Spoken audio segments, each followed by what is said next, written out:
Oh, this is such a good example, if I can get it out, of deciding between your ego and your happiness. Whew. So you decide you want something, right? You decide you like this and you want to have this, whatever it is, this lifestyle, this relationship, this house, this whatever it is. You decide that's what you'd like to have, okay, whatever it is. And you start to get excited about it and you ramp up and you tell others about it, which I guess, they say not to do that. This might be exactly why, but isn't that a shame? I really don't like that world we've created, but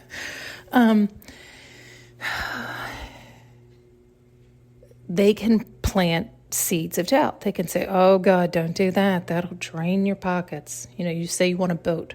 Oh, that'll drain your pockets, which I very much believe myself. And so, but maybe you have endless pockets. So that's such a ridiculous thing to you to hear because it's irrelevant.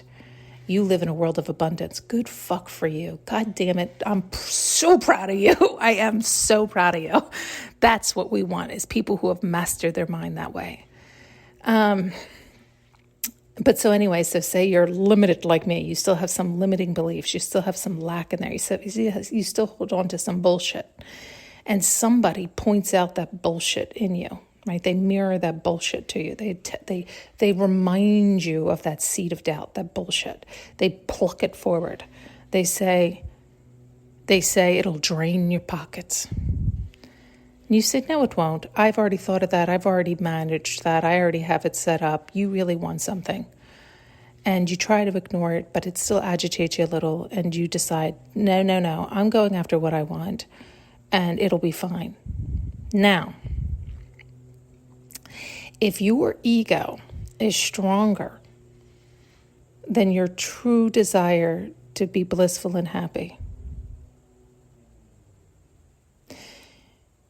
your ego will outweigh your heart and will find a way to have whatever it is you desire drain your pockets.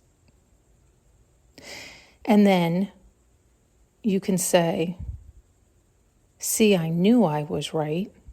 Or worse, you can say, they planted that seed in me. It was so-and-so. Right? It's like we are just getting in our own way.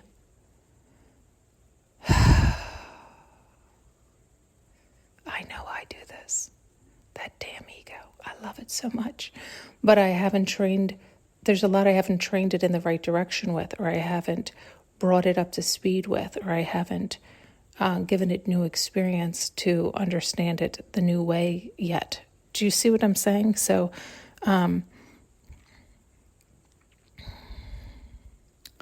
it's like your desire for your peace and your happiness and what you truly want needs to be greater, and that needs to be the greater focus and more dominant than any pebble or seed of doubt.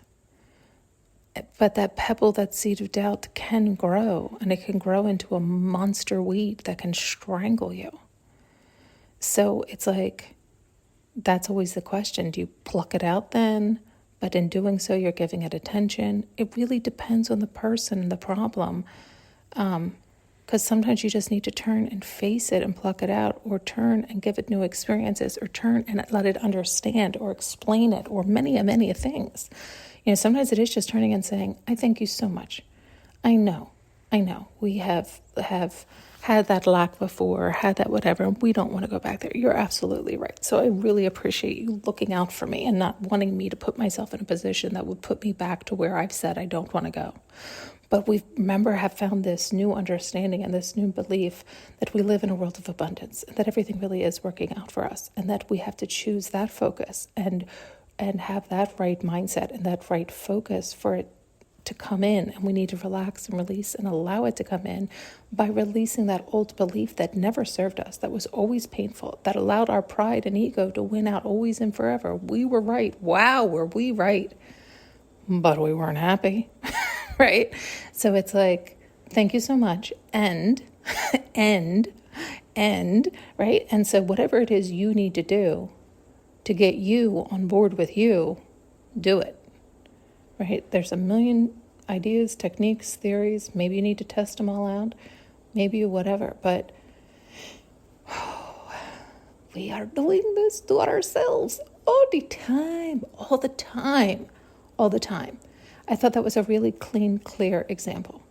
You want something, you desire it, you have a seed of doubt that somebody sees in you and plucks it forward by saying, oof, that's not going to work out, oof, whatever.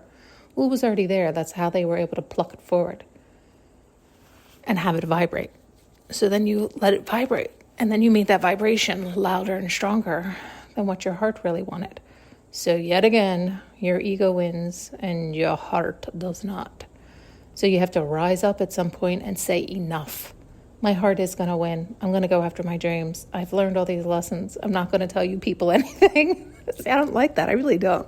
But I understand it. You can hear it in this example. But, that's also debatable, right? Because it's like I said, it's not the people that did anything. It's they plucked forward a vibration in you that was still bothersome. So they brought it to your attention. That's all any relationship is doing, is mirroring to bring it to your attention. Are you able to face and pop that illusion, right? It's like pointing out, oh, look, you still have this illusion in here. So don't get mad at the person who pointed out the illusion. Get mad at the illusion. And it's not even get mad at the illusion. Face the illusion and tell the illusion truth. So you run into that fear and dissolve it.